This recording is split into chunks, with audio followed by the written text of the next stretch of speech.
So hello and welcome back students to AIB Education and Study with Anas sir. Today I will be start in class 12th business study chapter number 3 business environment and आज की हमारे class का topic है demonetisation concept and economic reforms. So basically हम demonetisation के बारे में जानते हैं. तो देखो डिमोनेटाइजेशन का मतलब होता है कि जो करेंसी हम यूज कर रहे हैं, जो लीगल टेंडर मनी है, उसको सडनली गवर्नमेंट ये बोले कि अब इसकी वैलिडिटी समाप्त हो चुकी है, अब ये कोई भी ट्रांजेक्शन पूरी नहीं कर पाएंगी. अब हम जो न्यू करेंसी इशू करेंगे उसके द्वारा ही आपकी सारी ट्रांजैक्शन फुलफिल होंगी. तो इसको कॉन्सेप्ट को बोलते हैं डीमोनेटाइजेशन, यानी एकदम से ही लीगल टेंडर मनी को सर्कुलेशन में से वापस ले लेना. इसके पीछे गवर्नमेंट का एम होता है ब्लैक मनी को निकालना और हमारे पास कितना टैक्स आना चाहिए था, कितना टैक्स चोरी हो रहा है, उन सभी चीजों को देखना. बेसिकली यही मोटिव होता है गवर्नमेंट का. गवर्नमेंट ने इंडियन गवर्नमेंट में 2016 के अंदर ही अप्लाई किया था और ये अप्लाई करने का मोटिव यही था कि बेसिकली करप्शन देखना कि हमारे इकोनॉमी के अंदर कितनी करप्शन हो रही है, कितनी ब्लैक मनी है एंड कितना टैक्स हमारे पास आ रहा है. तो ये सब चीजें थी. अब देखो डिमोनेटाइजेशन के दो इंपैक्ट होते हैं. एक तो होता है पॉजिटिव इंपैक्ट और एक होता है नेगेटिव इंपैक्ट. क्या क्या पॉइंट्स हैं इसमें? देखो पॉजिटिव इंपैक्ट का मतलब होता है कि हमारा जो है ट्रस्ट बैंकों की तरफ ज्यादा बढ़ेगा, क्योंकि जिनके पैसे बैंक्स में थे उनको तो कहीं जाना ही नहीं पड़ा. यानी जब वो बैंक से पैसे निकालने जाएंगे तो उनको तो न्यू करेंसी ही मिलेगी, क्योंकि बैंक्स किससे लिंक है? डायरेक्ट आरबीआई से लिंक है. तो यही सब चीजें. और जिसके पास कैश था घर में उसको बैंकों के चक्कर लगाने पड़े बदलने के लिए पैसे. तो अब हमारा भरोसा बैंकों की तरफ ज्यादा बढ़ा कि इन केस अगर कोई ऐसी करप्शन आती है इकोनॉमी के अंदर, कोई भी वैलिडिटी खत्म होती है किसी करेंसी की, तो उसमें हमें लॉस नहीं होगा किसी भी तरीके का. ठीक है, तो हमारा ट्रस्ट बढ़ा. Digital transaction increase instead of cash, यानी कि अब हम डिजिटल ट्रांजेक्शन्स पे ज़्यादा ध्यान देने लगे कैश की जगह पे, क्योंकि जब हम डिजिटल ट्रांजेक्शन फॉर्म करेंगे तो उसमें हमारा टैक्स भी जाएगा और एज वेल एज हमारी व्हाइट मनी भी होगी, ब्लैक मनी से हम बचेंगे. तो अब हमारा ये भी ट्रस्ट बढ़ने लगा. अब हमारे पास जब कैश ही नहीं होगा तो हम ब्लैक मनी जैसे कि कैश की ट्रांजेक्शन को फॉर्म ही कैसे करेंगे? हमारे पैसे बैंक में होंगे तो डिजिटल ट्रांजेक्शन ही होंगे, ऑब्वियस सी बात है. ठीक है, नेक्स्ट आता है reduce black money and then increase income of government, यानी कि गवर्नमेंट की इनकम बहुत इंक्रीज हो जाएगी. कैसे? The tax collection for the government increase because reduce black money in the economy, यानी कि ब्लैक मनी जितनी भी थी इकोनॉमी के अंदर वो सब रिड्यूस्ड हो जाएगी और तो एज वेल एज हमारे पास जो टैक्स आना चाहिए था एक्चुअल में वो टैक्स कलेक्ट करेंगे हम. तो यही हमारी गवर्नमेंट की इनकम को इंक्रीज कर देता है. तो ये तो सारे पॉजिटिव इंपैक्ट थे. अब हम बात करते हैं नेगेटिव इंपैक्ट्स की. तो देखो नेगेटिव इंपैक्ट यही है कि कैश शॉर्टेज, यानी कि sudden withdraw of high demonetisation currency note cost cash shortage, यानी कि बेसिकली हमारे इकोनॉमी के अंदर जितना भी कैश था अब उसकी शॉर्टेज होती जाएगी, क्योंकि सडनली गवर्नमेंट ने क्या करा, जितने भी हमारे पास मनी थी वो सब अपने करप्शन में ले ली, सब अपने पास ले ली. तो इससे क्या होगा? लोगों के पास पैसा नहीं बचेगा. क्रिएटिंग लेस कैश इकोनॉमी, यानी कि हमारे ये ऐसी इकोनॉमी क्रिएट होगी जिसके अंदर कैश ही नहीं होगा, कैश का इन्वॉल्वमेंट ही नहीं होगा कुछ समय के लिए. ठीक है, नेक्स्ट इसका नेगेटिव इंपैक्ट होता है इकोनॉमिक स्लो डाउन, यानी कि जब ये काम होता है ना डिमोनेटाइजेशन का, तो कुछ समय के लिए इकोनॉमी का जो लेवल है वो काफी स्लो हो जाता है, काफी डाउन चला जाता है. तो demonetisation slows down the economy for a short time. ठीक है, तो देखो डिमोनेटाइजेशन के अंदर इतना ही था. हमने ये देखा कि डिमोनेटाइजेशन का मतलब क्या है, डिमोनेटाइजेशन की पॉजिटिव इंपैक्ट देखे हमने, नेगेटिव इंपैक्ट देखे. अब देखो अब हम बात करेंगे इकोनॉमिक रिफॉर्म्स की. देखो इकोनॉमिक रिफॉर्म का अगर मैं सीधा साधा मतलब आपको बताऊं तो इकोनॉमिक रिफॉर्म का मतलब यही है कि एक अपनी इकोनॉमी को चलाने के लिए मॉडर्नाइजेशन का यूज करना, नई नई टेक्नोलॉजीज का यूज करना, नए वेज का यूज करना एंड अलग अलग मेथड्स प्रिंसिपल के द्वारा अपने काम को करना, यही इकोनॉमिक रिफॉर्म है. ठीक है, इसकी definition economic reforms can include modification to tax policies, trade regulation, financial system and labor markets. तो ये सब चीजें होती हैं इकोनॉमिक रिफॉर्म के अंदर. और इकोनॉमिक रिफॉर्म कभी ना कभी हर एक देश अपनाता है according to situation, according to work. ठीक है, तो अब हम बात करेंगे कि कुछ हम कंपेयर करके देखते हैं इंडिया की इकोनॉमी को, चाइना की इकोनॉमी को एंड पाकिस्तान की इकोनॉमी को. तो फर्स्ट ऑफ ऑल हम बात कर लेते हैं इंडिया के बारे में. तो इंडियन इकोनॉमिक रिफॉर्म सिंस 1991, यानी कि इंडिया की जो इकोनॉमिक रिफॉर्म, नई इकोनॉमिक रिफॉर्म जो अपनाई गई वो 1991 के अंदर अपनाई गई थी. इसको एलपीजी के नाम से भी जानते हैं, यानी लिबरलाइजेशन, प्राइवेटाइजेशन एंड ग्लोबलाइजेशन. इन तीनों की डेफिनेशन अभी हम जानेंगे. पहले हम पढ़ लेते हैं इसको.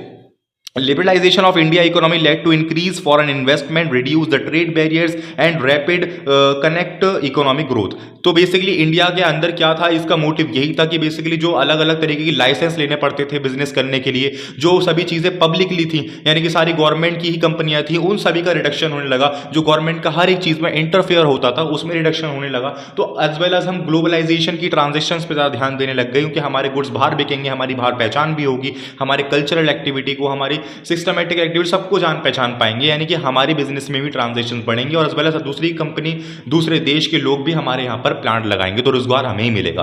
तो ये था इंडियन गवर्नमेंट का मोटिव एलपीजी के द्वारा कि हमारी इकोनॉमी ग्रोथ कर सके with use of different methods, ठीक है, यानी लिबरलाइजेशन करके अपने देश के अंदर व्यापार को बढ़ा के, यानी प्राइवेटाइजेशन करके and as well as globalisation को लीड करके। नेक्स्ट आता है हमारे पास चाइना के बारे में। देखो China economic reforms 1998 under China economic reform shift from a centrally planned to a market oriented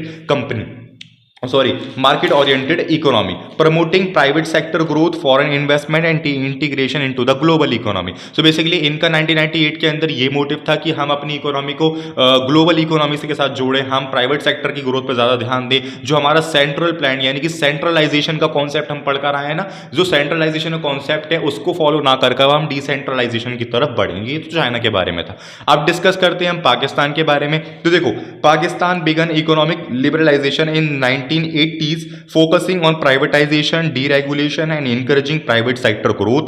The government aggressively pursued privatization and liberalization policy, aiming to accelerate economic growth and development. So basically हर एक country की बात मैं करूं तो हर एक country का motive यही होता है एक नई इकोनॉमिक रिफॉर्म को अपनाने के लिए कि हम अपनी इकोनॉमी को मॉडर्नाइज कर सकें, अलग अलग टेक्निक्स का यूज करें एंड देन मॉडर्न वेज का यूज करें विद यूज ऑफ ग्रोथ, तो ताकि हम बहुत ग्रोथ कर सकें और हमारी इकोनॉमी उत्थान पे जाए। सभी का मोटिव यही होता है, बट आपको समझाने के लिए मैंने 3 देशों के इकोनॉमिक रिफॉर्म्स के बारे में बताया आपको। अब देखो हम बात करेंगे कि जो हमने इकोनॉमिक रिफॉर्म पढ़ी अपनी इंडिया की एलपीजी, तो ये एलपीजी का मतलब क्या है इसके बारे में और समझ लेते हैं विस्तार में। तो देखो let's discuss LPG, liberalisation, privatisation and globalisation. तो first of all liberalisation is reducing government intervention in the economy. इसका मतलब यह है कि अब हम लिबरल हैं, जो गवर्नमेंट का इंटरवेंशन होता था अब वो रिड्यूस्ड हो गया इकोनॉमी के अंदर, यानी कि हर एक बिजनेस, छोटे छोटे से बिजनेस को भी खोलने के लिए जो हमें तरह तरह के लाइसेंस लेने पड़ते थे, परमिशन लेने पड़ती थी, अब हमें वो नहीं लेनी, हम एक लीगल बिजनेस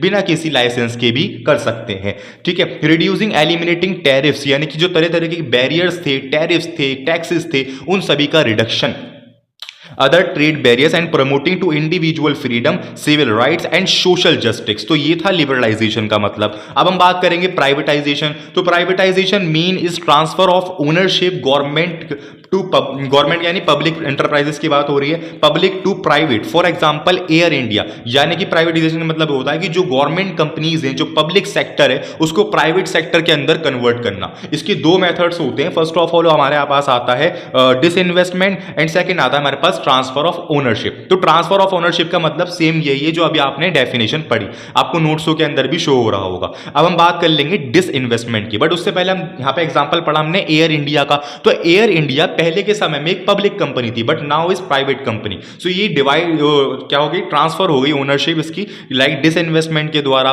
ट्रांसफर ओनरशिप के द्वारा। तो बेसिकली कहने मतलब ये है कि अपनी इकोनॉमी के अंदर प्राइवेटाइजेशन को रोल रखना, यानी कि जब हमारी चीजें प्राइवेट हो जाएंगी तो हमारे कोई भी एक एम्प्लॉय ले लो या कोई भी एक ह्यूमन बिहेवियर ले लो, तो आप वो ज्यादा और दिल लगा के काम करेगा, यानी कि अगर वो अपने 100% दे रहा होगा तो वो अपनी जमीन पे 200% देगा। इसका मैं एग्जांपल आपको बहुत पहले भी कई क्लासेस में बता चुका हूं, जैसे कि अनाज उगा रहे हैं हम, और अनाज हम किसी और के खेत पे उगा रहे हैं, तो हम सिर्फ अपनी लागत के मुताबिक ही काम करेंगे, मगर वो खेत अगर मेरा होगा तो मैं उसमें अपनी 2 गुनी मेहनत करूंगा ताकि प्रॉफिट तो सारा मेरा ही है। तो अल्टीमेटली यहाँ पे प्राइवेटाइजेशन कॉन्सेप्ट इसलिए अपनाया गया क्योंकि जब प्राइवेट होंगी चीजें तो अल्टीमेटली हमारी इकोनॉमी ग्रोथ करेगी, और बिजनेस सेक्टर ही एकमात्र ऐसा सेक्टर है जो कि इकोनॉमी को ग्रोथ करने में बहुत बड़ी हेल्प करता है, ठीक है। तो ये सब तो आप समझ गए होंगे बहुत इजीली। अब देखो privatisation process will be done by this process, यानी disinvestment, by selling of part of the equity of PSU, यानी public sector undertaking. This process is known as disinvestment, ठीक है। अब देखो यानी कि आपने शेयर्स तो देखे होंगे, शेयर मार्केट में शेयर खरीदते हैं, वही सेम चीज है, ठीक है। नेक्स्ट आता है हमारे पास ग्लोबलाइजेशन। तो globalisation refer to connecting to the world's economy, यानी कि इसका मतलब यह है कि अपनी इकोनॉमी को वर्ल्ड इकोनॉमी के साथ जोड़ना, ताकि हमारी cultural activity, trade activity and as well as हर एक एक्टिविटी के अंदर हम एक दूसरे को जान पाएं, हमारी संस्कृति को बढ़ावा मिले और हम दूसरी संस्कृति को भी जान पाएं, ये सब चीजें होती हैं। मगर इसके भी 2 लोग होते हैं, यानी कि एक फेवर में होते हैं और एक अगेंस्ट में होते हैं। फेवर वाले ये हैं कि इससे सही हुआ कि हमारे पास मल्टीपल ऑप्शंस आ गए, खाने पीने को लेकर, पहनने ओढ़ने को लेकर, हर एक ऑप्शंस को लेकर।